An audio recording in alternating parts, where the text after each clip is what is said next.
Today, I'm going to be talking about my new Barefoot shoes.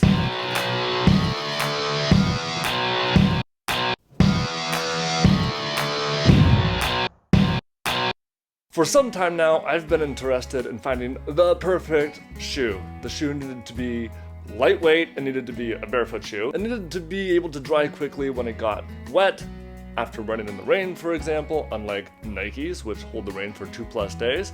It needed to have good traction because hiking, and it also needed to be a closed-toed shoe because I was clumsy.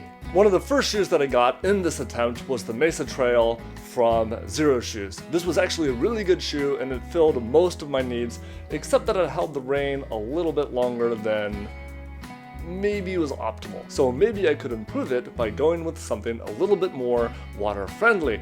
Then Xero Shoes came out with the Aqua X sport shoe, and I thought that might be my ticket. It's the same sole as the Mesa Trail, but with a water friendly upper.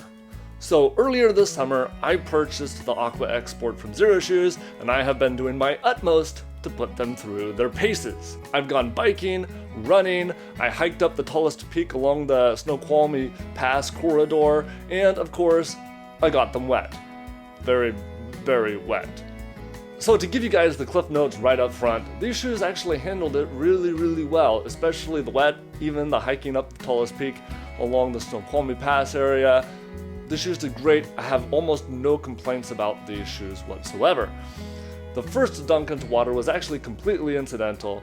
I was trying to push my bro off the dock, he grabbed me, pulled me in after him, which he should, and the shoes were completely soaked. And then after that, it was off to the races, and everything happened to those shoes. The shoes dried fairly quickly as compared to regular running shoes. So I hosed these out last night, after my bike ride, set them up to dry.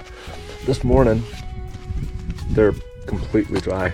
As for the traction, they had the exact same sole as the Mesa Trail, which I really, really liked. So having that level of traction in these shoes that are a water-friendly shoe was fantastic. No complaints there. One of the things that I was worried about was the security of the shoes, how well they would grip my feet. If you've seen my first video where I started out my barefoot shoe experiment with water shoes, those water shoes were really stretchy with a very elastic upper, and so my feet wouldn't stay on the sole very well. These shoes had no issues with that. The upper is not very stretchy, except for the elastic straps, which when cinched down, hold the shoe very well to the feet. I was concerned about that, and I was concerned about the durability of it, but those concerns so far have been assuaged. That system has been working very well. Lastly, these shoes are indeed closed-toed, unlike sandals, which I'm not the kind of guy to wear sandals everywhere, but this was a huge asset for me because I was clumsy, and going up mountains and then riding bikes, having the closed-toed for extra protection makes me feel secure, makes me feel like the piggies are well taken care of.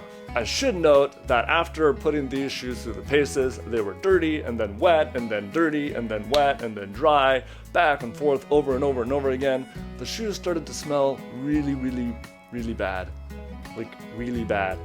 So I set about to clean them, and fortunately, some vinegar water solution, they don't smell bad anymore. I should also note that even though these are my do-it-all shoe, I haven't really used them for longboarding. I haven't really used any of my barefoot shoes for my main longboarding shoe, just because I'm worried about the thin sole, and the shoes are my brake, so the thinner the sole, the less of a brake pad I use. While these seemed to be the great do-it-all shoe for the summer, I'm a little bit concerned about how they fare in the cooler months on account of them being so porous.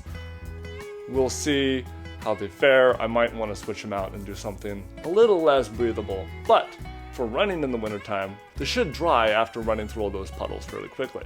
So that's a good thing. I'll let you know how it goes. That's it for today, folks. Thank you for watching. Bye.